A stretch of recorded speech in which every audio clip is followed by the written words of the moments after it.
आपके हाथ में जो स्मार्टफोन है, जरा देखिए तो, क्या वो भारत में बना है? सोचिए, 10 साल पहले शायद इसका जवाब होता नहीं, लेकिन आज कहानी पूरी तरह से पलट चुकी है। और ये कहानी है मेक इन इंडिया की, एक ऐसा जबरदस्त मिशन जिसने भारत की तस्वीर बदलने का वादा किया था। तो चलिए, आज इसके 10 साल के सफर पर एक नजर डालते हैं। साल 2014 की बात है।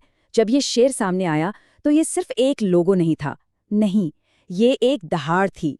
एक ऐलान था कि भारत अब दुनिया का नया कारखाना बनने के लिए पूरी तरह तैयार है। ये एक बहुत बड़ी देशव्यापी महत्वाकांक्षा का प्रतीक था। लेकिन देखिए, हर बड़े कहानी की तरह इसके भी दो पहलू हैं। एक तरफ तो है आसमान छूती सफलता, और दूसरी तरफ है वो जमीनी चुनौतियां जो आज भी मुंह बाए खड़ी हैं। तो मेक इन इंडिया की ये कहानी जीत और संघर्ष की एक ऐसी ही, कह सकते हैं कि उलझी हुई कहानी है। और आज हम इसके दोनों ही पहलुओं को समझने की कोशिश करेंगे। तो चलिए, समय में थोड़ा पीछे चलते हैं। देखते हैं कि जब ये सफर शुरू हुआ था तो मंजिल क्या तय की गई थी। और यकीन मानिए, लक्ष्य इतने बड़े थे कि वे भारतीय अर्थव्यवस्था की पूरी शक्ल ही बदल सकते थे।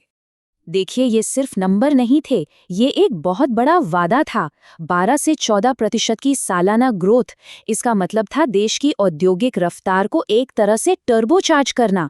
जीडीपी में 25% हिस्सेदारी का लक्ष्य भारत को एक इकोनॉमिक सुपर पावर बनाना था। और 10 करोड़ नई नौकरियां, ये तो देश के विशाल युवा आबादी को एक बेहतर भविष्य देने का सपना था। तो ये तो थे बड़े बड़े लक्ष्य।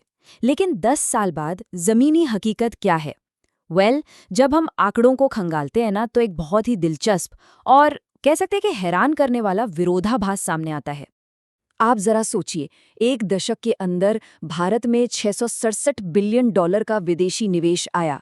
ये एक रिकॉर्ड था। 2021-22 में तो ये अपने पीक पर पहुंच गया। मतलब पैसा तो खूब आया, लेकिन सवाल ये है कि वो पैसा गया कहाँ और उसका असर क्या हुआ। और देखिए, यहीं पर आकर कहानी में एक बड़ा ट्विस्ट आता है। जरा इस चार्ट को देखिए।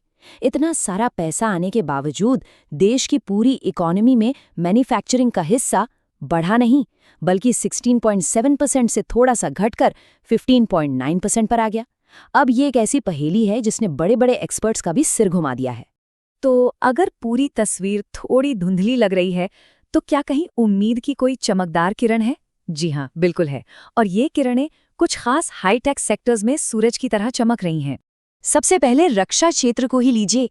भारत अब सिर्फ हथियार खरीदने वाला देश नहीं रहा, बल्कि बनाने और बेचने वाला देश बन गया है। तेजस जैसे लड़ाकू विमान हो या ब्रह्मोस मिसाइल, आज भारत का रक्षा निर्यात 100 से ज्यादा देशों तक पहुंच चुका है।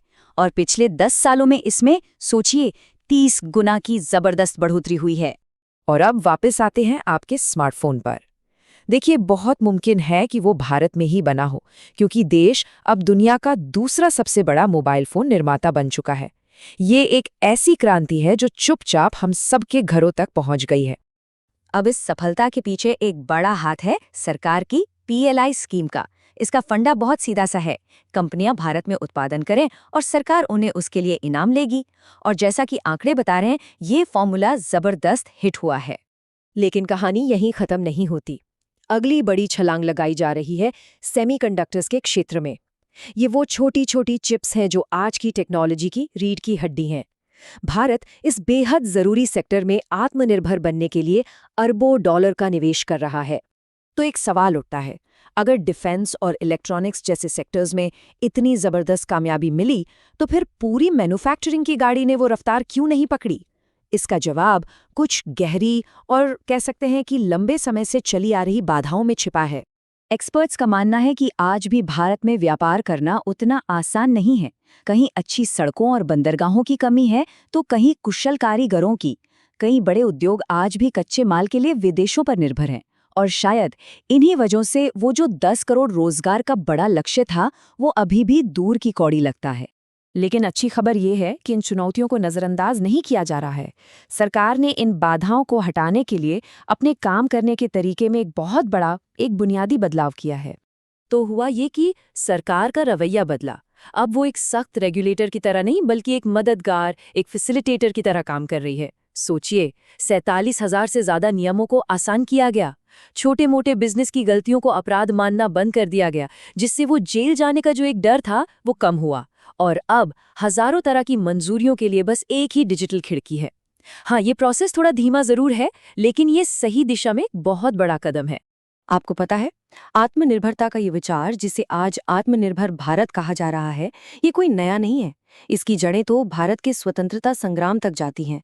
मेक इन इंडिया दरअसल उसी पुराने स्वदेशी आंदोलन का एक नया आधुनिक रूप है। फर्क बस इतना है कि तब लड़ाई थी राजनीतिक आजादी के लिए और हथियार था विदेशी सामान का बहिष्कार। आज लड़ाई है आर्थिक सुरक्षा के लिए और हथियार है PLI जैसी स्कीमें और दुनिया के बाजार में अपनी जगह बनाना। लेकिन लक्ष्य वो आज भी वही है, इंडिया फर्स्ट। तो मेक इन इंडिया का भविष्य क्या है? एक तरफ हाईटेक सेक्टर्स में शानदार जीत है, तो दूसरी तरफ वो पुरानी चुनौतियां हैं।